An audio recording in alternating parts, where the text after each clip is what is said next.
Ja, hallo zusammen. Schön, dass Sie mir wieder folgen. Ich begrüße Sie zu der Folge, wie das Kölsch nach Köln kam.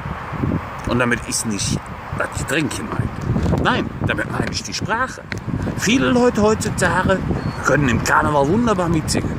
Die einen oder anderen, die lernen sie ja diese Sprache auf der Akademie für uns Kölsch-Sprach.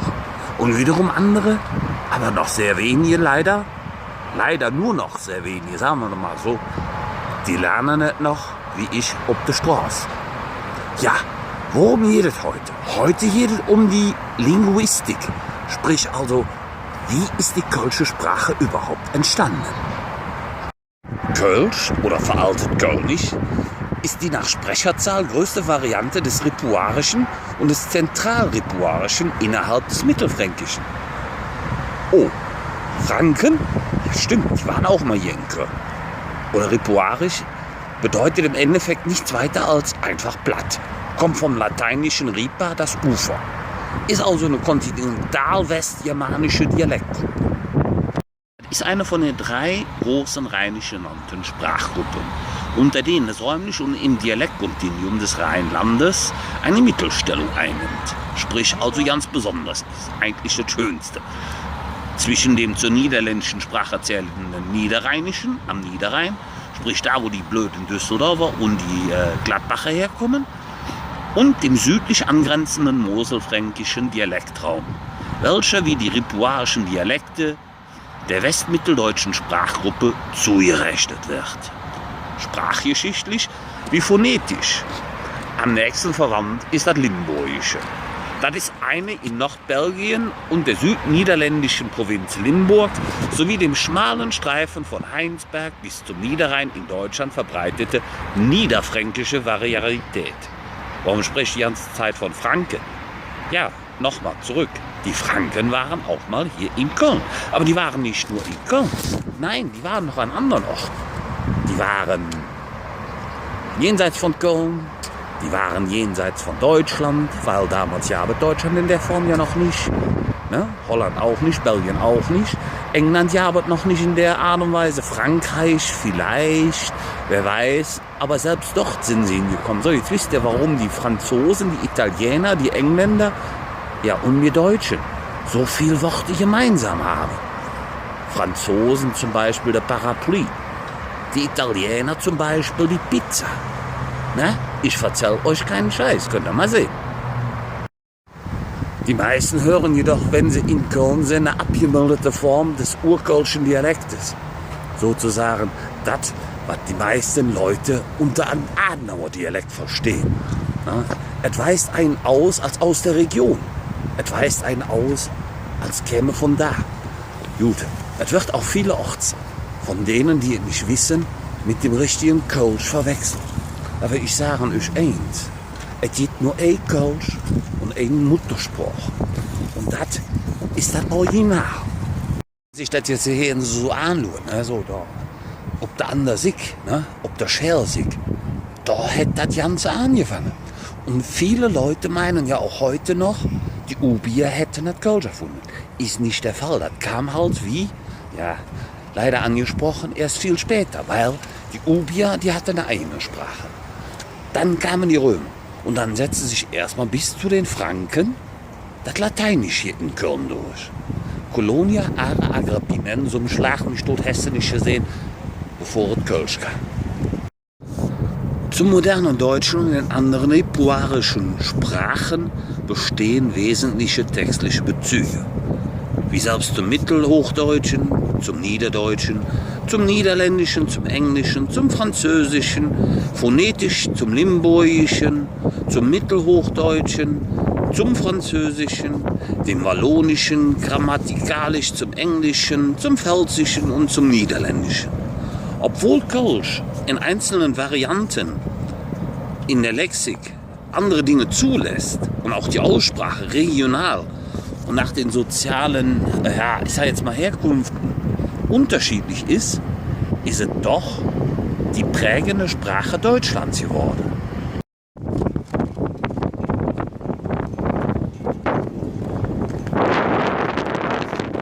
Erzähle ich euch jetzt wirklich eure Geschichte. Ne? Also nach gut 5 Jahrhunderten unter römischer Herrschaft, ne, wobei die Dialektik dann hier vor Ort nicht ganz geklärt ist, kamen in der Mitte des 5. Jahrhunderts die Franken hier nach Köln. Sprich, Köln geriet unter fränkische Herrschaft. Die ansässigen Kölner zu dem Zeitpunkt, man nannte sie zu dem Zeitpunkt auch noch Galloromanen oder lateinisch sprechende Ubier, gerieten somit unter fränkische Herrschaft und wurden erst einmal assimiliert. Allmählich wurde also aus dem offiziellen Latein, das man damals gesprochen hat, mehr oder weniger wurde das ersetzt durch das Altfränkische, das Germanische. Mehr oder weniger, also assimilieren. Wir werden wahrscheinlich auch den einen oder anderen Brauch übernommen haben oder den gegeben haben, wer weiß. Also wir sind ja schließlich immer schon ein findiges Völkchen gewesen. Ne? Mit dem Fränkischen ist nicht ganz so sicher. Naja, Jahrhundert später wurde das ganze Zeug nämlich verdrängt. Und zwar durch die deutsche Lauteverschiebung, die von Süden kommend, ja, nach oben hin abschwächend den Dialekt mehr oder weniger verändert. Was ich vorhin sagte, sozusagen eine Tagesreise nach links und nach rechts von Köln, setzte sich hier das Kölsch durch. Sprich also, mit der Zeit der Ottonen in Köln hat sich die Sprache sozusagen in eine eigene Stadtsprache verwandelt. Stadtsprachen haben wir nicht mehr viele hier in Deutschland. Kölsch, Hamburgisch und Berlinerisch, wovon ja einer so ja ein Stadtstaat ist. Also die Ottonen, die kamen erst so 12. bis 13. Jahrhundert hier nach Köln. Und ab dem 16. Jahrhundert, da konnten die Kölner auf einmal auch schreiben. Sprich also, das wurde das Ganze auch in Schriftsprache zusammengefasst. Grundlage der Sprache des damaligen Alt-Mittelhochdeutschen und des Mittelfränkischen in ganz besonders rituarischer Ausprägung, wie im weiträumigen Umland, das gibt heute nirgendwo anders mehr. Das gibt, ich sage ja deutschlandweit, ehrlich gesagt, nur hier in Köln. Aber noch einmal eine Klatsch zurück in das Mittelalter. Denn im Mittelalter wurde das entstehende Altkölnisch von Süden her so stark durch das entstehende Mittelhochdeutsch beeinflusst, sodass man es heute zu den nördlichsten Varianten des hochdeutschen Dialektes zählt. Kann sich das einer vorstellen? Wir Kölschen sprechen Hochdeutsch. Quatsch, wir haben diese Sprache erfunden. Also, wir Kölschen, wir haben uns selbst erfunden. Wir haben die schönste Sprache Deutschlands erfunden und wir haben die deutsche Sprache durchgehend geprägt. Da fällt dem einen oder anderen vielleicht noch der Witz ein. Wie ging das noch? Als der liebe J die Sprachen verteilt hat, hat er den Franken, den Berlinern, den Hamburgern all ihren Dialekt gegeben. Ganz zum Schluss stand da noch eine kleine Kölner rum und er sagt, hey, sagen's, wie soll ich dann in Zukunft Kalle? Sagt der liebe J, ich weiß es nicht. Ich mach jetzt 4 Ofen. Bis mir das infällt. Schwarze so wie ich. Und was das Schönste ist, mit einer sogenannten Stadtsprache, genau wie das Berlinerisch, das stirbt nicht aus. Es gibt Institutionen, da kann man nicht lernen, habe ich vorhin erwähnt. Es gibt die Straße, da kannst du das auch noch das ein oder andere Mal sehen, sprich mal mit älteren Leuten. Da lernst du das. Da lernst du noch, dass Kölsch ein ganz eigener Spruch ist und jetzt wunderschönes.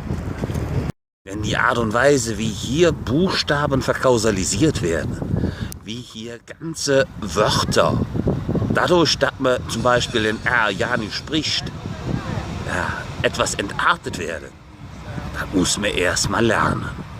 Und da bietet sich natürlich auch was an, aber das sage ich gleich. Erst komme ich euch mal mit ein paar Beispielen, so 10 bis 18 Stück, Sätze, die man hier in Köln wissen muss. Ja, wenn man sich die Leute hier so anschaut, die gehen alle ganz gemütlich. Es gibt ein paar Ausnahmen, die ein bisschen sportlicher unterwegs sind, aber die meisten gehen gemütlich. Ne? Ja, und da triffst du auf den Spruch, Güsse Höcknit, Güsse Morgen. Was einfach eine lässige Zeitplanung mit sich bringt.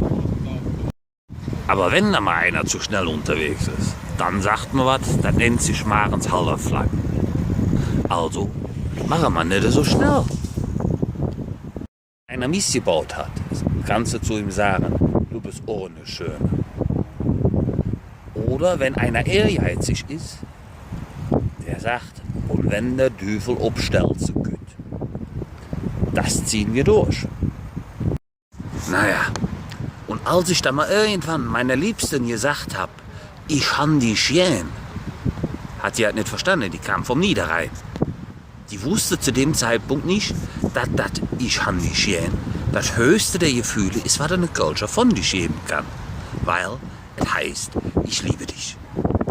Gut. Ich glaube, wie hat sie darauf reagiert? Du kannst mir ins de Buckel raufrutschen. Der eine oder andere von euch hat jetzt bestimmt schon gesagt, jank mir aus de Föß oder mach dich aus de Sonn. Was so viel heißt wie, mach dich weg. Genau das mache ich jetzt. Aber für die ich jetzt nicht mit meinen kölschen Sprüchen gelangweilt habe, und gerade für die sich über die Geschichte der Kölner Sprache jetzt so ein bisschen was, ja, ihren Horizont haben erweitern lassen, denen gebe ich noch einen Tipp. Guckt im Internet mal nach, Akademie für uns Kölsch-Sprach. Da könnt ihr unsere Muttersprache erlernen. Da erfahrt ihr, wie ich, du, er, sie, es, wir, ihr, sie im Kölschen angewendet wird. Da erfahrt ihr was über den Kölschen Genitiv und. Schöne Sache. Ich habe das Kölsch-Abitur da auch gemacht. Und glaubt es mir, selbst für mich als Einheimischen war das nicht einfach. So, ich hoffe, ihr hattet heute ein bisschen Spaß. Ich hoffe, ihr habt heute ein bisschen jetzt geliert. Ja, und in diesem Sinne, legt euch wieder schlafen.